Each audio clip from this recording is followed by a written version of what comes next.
It is Wednesday, the 26th of April, 2023. May's right around the corner. Can't wait for the warmer weather. No doubt about it, people. I like old sayings, and way back when you ask, why, when air was clean and sex was dirty, back in grade school even, we had a saying. Went something like this: sticks and stones will break my bones, but words will never hurt me.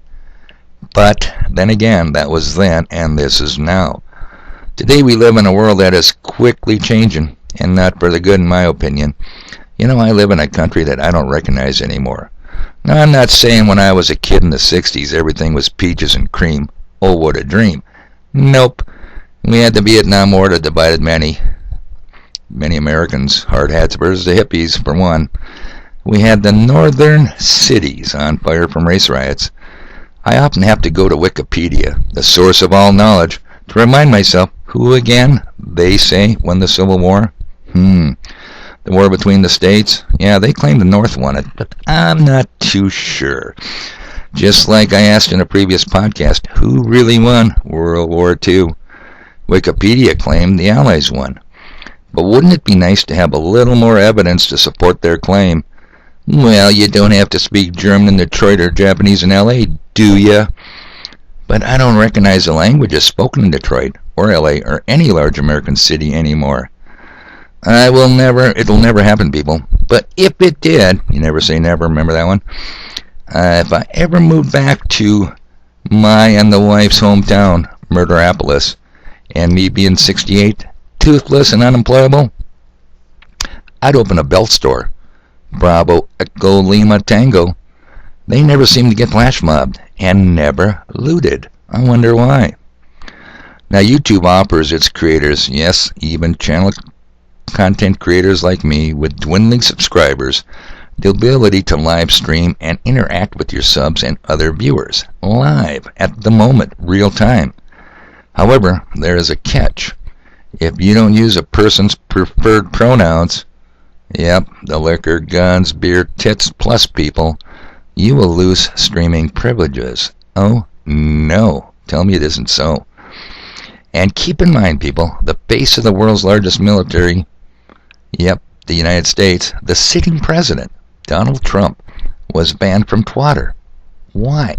I'll tell you why, people. Words. Words that hurt. Trump was insensitive and not inclusive. And now we have the curious case of Tucker Carlson, the number one, by far, news commentator since Rush Limbaugh died. Tucker got fired. Now, I have waited until the dust settled before I care to comment on the real goings-on in the Mockingbird media. Remember the 1950s CIA project, Operation Mockingbird, the takeover and total control of American media, especially news. You remember that one? Well, today I'm prepared to voice my opinion on why Tucker Carlson was fired. Words. Words that hurt. My evidence from Tucker's show just 6 days ago. Link below, and most of you won't watch it, so I'll play just the opening. That's what I'll do for you people. Right here. Here we go. Tonight, sometimes you wonder just how filthy and dishonest our news media are. You'll be in the shower and you'll think they're bad, but how bad are they? Well, here's one measure of their badness. You can try this at home. Ask yourself, is any news organization you know of so corrupt that it's willing to hurt you on behalf of its biggest advertisers? Anyone who do that is obviously Pablo Escobar level corrupt and should not be trusted. What would that look like? Well, I can tell you what he was talking about, or you could watch the link. Tell you what, let me just play this and see if you guys recall this little brief ditty here. Here we go. By Pfizer. Today's countdown to the royal wedding is brought to you by Pfizer. And now a CBS Sports Update brought to you by Pfizer. Meet the Press Data Download brought to you by Pfizer. This portion of CBS This Morning sponsored by Pfizer on how to find the hidden sugars in the American family diet. Sponsored by Pfizer. You remember that one, people? Yeah, I played it here on my channel. You don't shit in your own backyard. That's another old saying I like. But Tucker did. But that's not all Tucker spoke about 6 days ago. He touched on the Ukraine war, and he did so without showing the proper respect. He didn't read the official lines, the official narrative. The Ukraine war is in America's best interest. It's our highest priorities. It's a fight for democracy. And 6 days ago, Robert F. Kennedy Jr. announced his bid for the presidency of the United States. And Kennedy is public enemy number one to Big Pharma and Big War. And Tucker defended Kennedy on this same show 6 days ago. It's linked below, people. Don't take my word for it. Watch it yourself. So anyway, there just seems to me to be a certain heaviness that hangs on us today. And I don't mean the heavy metals sprayed on us daily like we're a bunch of goddamn bugs. Nope, more like something evil this way comes. Heaviness. Heavy evil. So let's wrap up today's podcast with a Name That Tune from 1967. Remember, back when air was clean, sex was dirty. The name of the song, I'm going to give you a clue here, people, is the title of the movie in 1967, released by MGM Studios. Pay attention. Have you ever heard this one? Name it in 3 notes.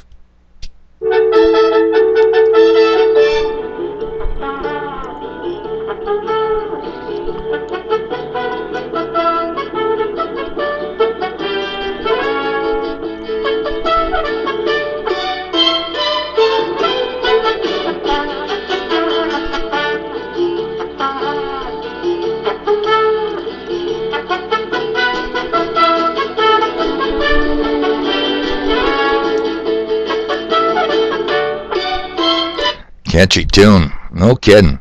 I had that going through my head all day yesterday when I come across it again. Have you got it? The title is Casino Royale. And in case you're wondering why I picked that song from that movie, the theme song, Casino Royale was a parody, a spoof. They were making fun of the James Bond movies. Good evening, Mr. Bond.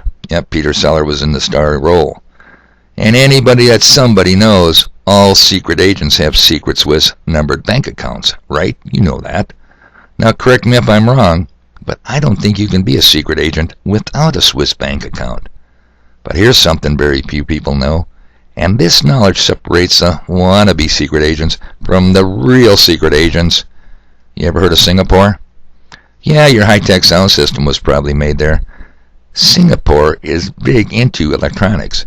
But did you know, people, Singapore is the Swiss bank of the Far East? Could you even point to the general area on your fake globe where Singapore is located? I can. Don't even doubt me on that. And did you further know Singapore is a major shipping hub, sea transit intermodal shipping hub? And when I say major, you better spell that with a capital M. Much of the stuff made in China that we Americans consume transits through Singapore. So what do I hear you say? So what? You don't care? So technically Singapore is a U.S. ally. However, Singapore and China are conducting joint war games, military games together, and will do so into May. How come, people? Why would our ally be conducting war games with our enemy? Public enemy number one, China. I don't know. You'll have to decide. I got stuff to do.